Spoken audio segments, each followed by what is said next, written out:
मैं हाथ उठा के कहता हूं, जो स्वार्थ के मार्ग में चलने वाले हैं या परमार्थ के मार्ग में चलने वाले हैं, या आप जितने भी मुझे अपना मानते हैं संगी साथी, मैं सबसे हाथ उठा के पुकार करके घोषणा करता हूं कि त्रिभुवन में केवल एक परम कल्याण करने वाला भगवान का नाम है। मेरी बात मान लो। गोस्वामी तुलसीदास जी, नाम चल रहा है, कहीं भी हो आपको भगवत प्राप्ति हो जाएगी। नाम चल रहा है, नाम। जननी जनक तजो जनमी, करम बिनु विधु ही सृजो अवडेरे, मोहू सो को कहत राम ही को, सो प्रसंग के ही केरे।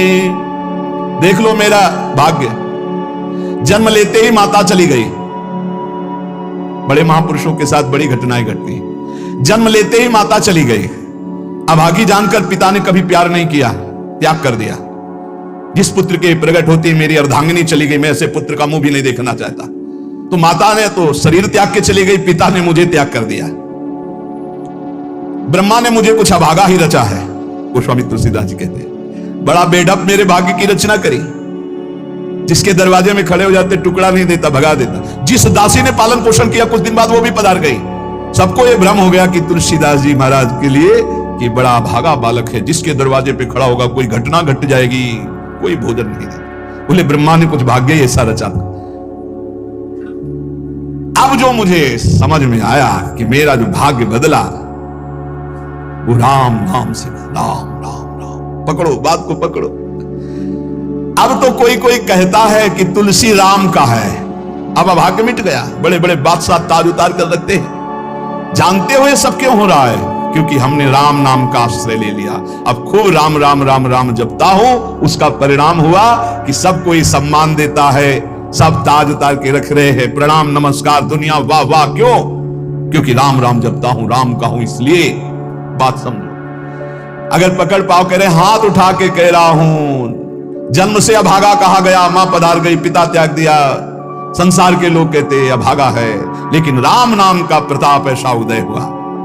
मोहू से को कहत राम ही को, सो प्रसंग कह के रे। उसी नाम के बल से लोग अब कहने लगे तुलसी तो राम का है।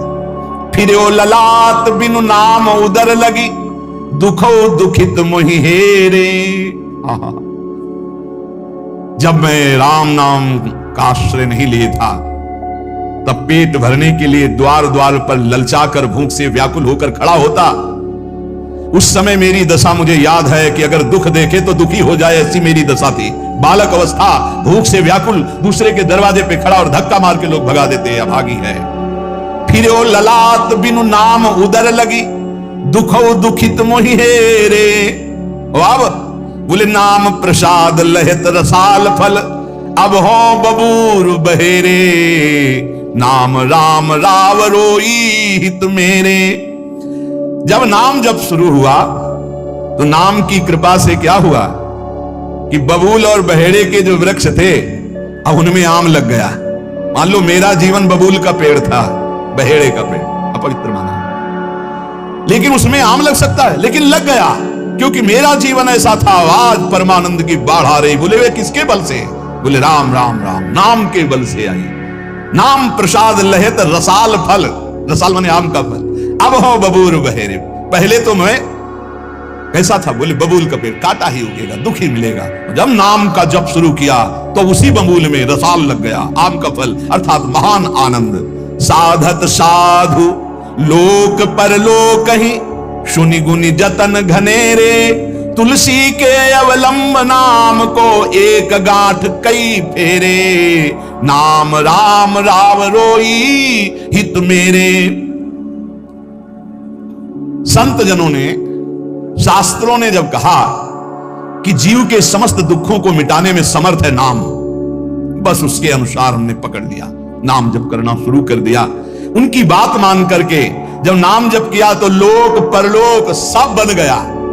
हरिवंश महाप्रभु ई परलोक सकल सुख पावत, मेरी सो भैया कृष्ण गुण समझो। इस लोक और परलोक में समस्त सुख आपका वर्ण कर लेंगे। मेरी बात मान लो, मेरी कसम है तुम्हें, तुम नाम जप शुरू कर दो। अगर दुख से निपटना चाहते हो, तभी लोग कहते हैं बाबा का हर प्रश्न का उत्तर नाम होता है। इसलिए नाम है कि एकमात्र समर्थ नाम है जो सारे पापों को मिटा दे। पापों से ही दुख मिलता है। ऐसा कोई पुण्य नहीं है जो इतना समर्थ हो कि हमारे जमा के जमा गोदाम पापों को नष्ट कर दे। वो नाम नाम संकीर्तनम यस्य सर्व पाप नाश, समस्त पापों का नाश नाम से। लोक परलोक बनाना है तो संतों से सुना, शास्त्रों में सार बात पकड़ी, नाम कीर्तन नाम जप। अब तुलसी ने तो एक ही सहारा पकड़ लिया, राम राम राम, एक ही अवलंबन। जैसे गांठ तो एक ही होती है, लपेटा उसमें 100 मार दिए जाए, ऐसे ही साफ शास्त्र है, मेन बात है, पॉइंट की बात है, नाम जप। यज्ञानाम जप यज्ञोष्मी, जितना नाम जप कर लोगे उतने ही सुखी हो जाओगे। बात को पकड़ लो। गोस्वामी तुलसीदास जी कहते हैं, तो श्री तुकाराम जी महाराज कहते हैं, संदेह मत करो, वही एकांतवास सफल है जो समाधि में है। समाधि कैसी?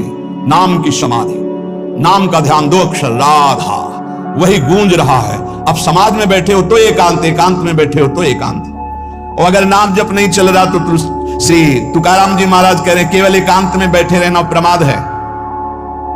एकांत में समय व्यतीत पड़े हैं वो प्रमादी है। तो कैसे एकांतियों को, जैसे सांप भी तो बिल में रहता है, गुफा में चूहा भी रहता है, पीछे आपने चर्चा सुनी, क्या उनको भगवत प्राप्ति हो जाती है क्या?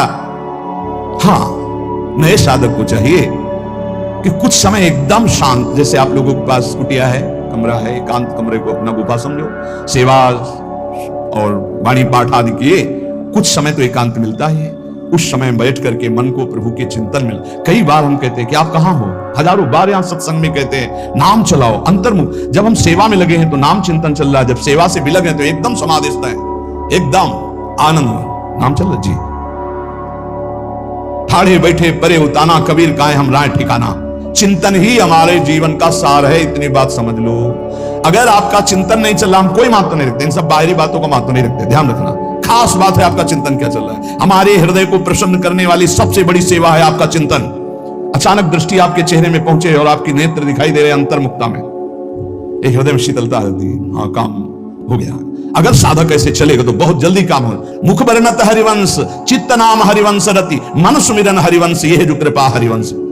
एक क्षण का भी, जैसे हम चर्चा कर रहे हैं तो भगवत चर्चा और एकांतिक कर रहे हैं तो भगवत प्रश्नोत्तर, उस समय भी किसी के भी एक चेहरे को लक्ष्य बना लेते हैं। वो समझता है हमको बहुत प्यार करके देख रहे, नहीं, हम उस समय नाम लिखते हैं, नाम लिख करके वार्ता करते जा रहे हैं, बराबर दृष्टि उसके जमाए हुए हैं, वो समझ रहा है हमारी तरफ देख रहे हैं, हम बिल्कुल नहीं पहचानते ही नहीं कौन होगा, हम तो बोर्ड मिल गया, अच्छा उसमें नाम लिख रहे हैं, अपनी वार्ता कर रहे हैं। साधु हर समय सावधान सो, साधु नहीं साधु काहे का, सेवा सुमिरन सावधान। इसलिए हम माइक से गरज के कह रहे हैं कि हम कभी भी किसी से पूछ सकते कहां हो, पक्का समझ लो। हमारा कोई व्यवहार नहीं है, हमारा कोई प्रिय नहीं, हमारा सबसे प्रिय वही है जो भजन करता है, जो सुमिरन करता है। अचानक दृष्टि पड़ी, आपसे पूछा कहां हो, जी अच्छा ठीक है, हृदय शीतल हो जाएगा। अगर सुमिरन नहीं तो फिर हमको आप अगर सेवा शब्द से प्रभावित हो तो सेवा है आज्ञा, आज्ञा सम न सुसाहिब सेवा। अब जो ही कहा करें हम सोई आज इसलिए चले, सेवा की आड़ में अपनी चित्त वृत्ति का मनोरंजन मत कीजिए, मनोभंजन करना है, हर समय भगवत चिंतन परायण रहना है। अगर भगवत चिंतन नहीं तो आपका कोई अस्तित्व, देखो ये बड़ी दौड़ है, छोटी मोटी दौड़ नहीं है, ये बहुत बड़ी दौड़ है। आपको संसार समुद्र से अकेले पार होने की बात नहीं, तुम साधु हो, तुम लाखों को पार कर सकते हो, समझना। मान लो अगर आप भगवत प्राप्त हो गए तो लाखों को अपनी कृपा रूपी नौका में बैठाल कर संसार समुद्र से पार करोगे। साधु अपने लिए भजन नहीं करता, हाँ इस जगत के लिए भजन करता है। सर्वे भवन्तु सुखिनः सर्वे सन्तु निरामया। श्री तुकाराम जी कह रहे हैं एकांतवास लाभ उसी का जिसका चिंतन चलता है। भाई इस बात पर बहुत जोर दिया भगवान श्री कृष्णचंद्र ने, अनन्य चिंतयन्तो माम अनन्य चेता सततम, बार बार भगवान इस बात पर जोर दे रहे हैं। जनसंग में नाम चल रहा है तो आप एकांत हो, एकांत में नाम जब नहीं चल रहा तो आप प्रपंची हो। देख लो अंदर प्रपंच चल रहा होगा। जन संसर्ग से शून्य अर्थात भीड़ भाड़ में रति ना होना, अर्तिर जन संसदी, और एकांतिक भगवत चिंतन होना। हम एकांत को समझते कमरा में पड़े हैं तो हम एकांत हैं, हम ऐसा एकांत नहीं समझते। एकांत है कि हम प्रभु के चिंतन में हैं तो एकांत है, चाहे बाजार में खड़े हों। अगर प्रभु का चिंतन नहीं तो एकांत में कमरा में पड़े पड़े एकांत में कोई लाभ नहीं। एकांत में उसी का लाभ है जो एकदम समाधिस्थ तन्मय है, एकांत में समाज में सावधान होकर चेष्टाएं कर रहा है और नाम अंदर अंदर चल रहा है। आनंद कंद भगवान गोविंद को छल छंद अच्छा नहीं लगता, मतलब नाटकबाजी अच्छी नहीं लगती। जहां हो वहीं भजन करो, जैसे हो उस परिस्थिति में भजन करके दिखाओ। भजन की भूख जग जाए यार, यही सत्संग का लाभ है, भजन की भूख जग जाए। एकांत का तात्पर्य है प्रभु की शिवा और कुछ सुमिरन में ना आना, प्रभु के चिंतन में डूबना है। भाई समझो, सत्संग सुन रहे हो उसको पकड़ो, अपने हृदय में बार बार चलाओ। देखो ये अंदर से बात समझ लीजिए, हम उसे बहुत जी जान से प्यार करते हैं जो भजन करने वाले। हम जिन साधकों को देखते हैं कि अपनी सेवा, दिनचर्या और भजन किसी से मतलब नहीं, ऐसे ऐसे साधक हैं कि एक एक दो दो वर्ष हो गए हमने कभी उनसे राधे श्याम हमारी उनकी नहीं हुई होगी। और आप सच्ची मानिए एक दिन भी ऐसा नहीं जो हमारे चिंतन में ना आते हो, चिंतन के द्वारा उनका पोषे। और हमारे पास अगर भजन नहीं करते तो सच्ची मानिए हम जानते भी नहीं है। अभी आप हमें अंदर की बात जैसे कह रहे थे कि हम जान गए आपको, तो हमका नहीं जाने, जान जाओगे तो प्रेमानंद बन जाओगे, प्रेम और आनंद, प्रिया और लाल के रूप में डूब जाओगे। ये हमारे गोविंद आनंद कंद सच्चिदानंद प्रभु को ये छल छंद अच्छे नहीं लगते, उनको तुम छल कपट में नहीं फंसा सकते। एकांत निष्ठ भक्त, उसका मतलब हम तुरंत ले जाते हैं कमरा एकांत, गुफा एकांत नहीं, एकांत हृदय, एकांत निष्ठ भगवान के चरणारविंद में। शाब्दिक एकांतिक में मत जाइए कि शब्द का एकांत कि भाई शोरगुल नहीं हो रहा, मैं एकांत कमरे में पढ़, नहीं नहीं, आंतरिक एकांत में अकेले चुपचाप बैठे रहना एकांत नहीं कहता, भगवान में खोए रहना एकांत का। इसको समझिए, प्रभु में खोए रहना, एकांत वास का तात्पर्य सच्चिदानंद प्रभु में खोए रहे। तो सत्संग, नाम कीर्तन, नाम जप, भगवत सेवा, इन्हीं से असली एकांत मिलता है, हृदय का एकांत। हृदय रूपी गुफा में हर समय चित्त चिपका हुआ है प्रभु के चिंतन में। कितना अपार आनंद है जब हर समय मंत्र की बार बार आवृत्ति होती, नाम जो न तरह भव सागर, अस समाज नर पाए, श्वत निंदक मंदमति आत्म हनन गति जाए।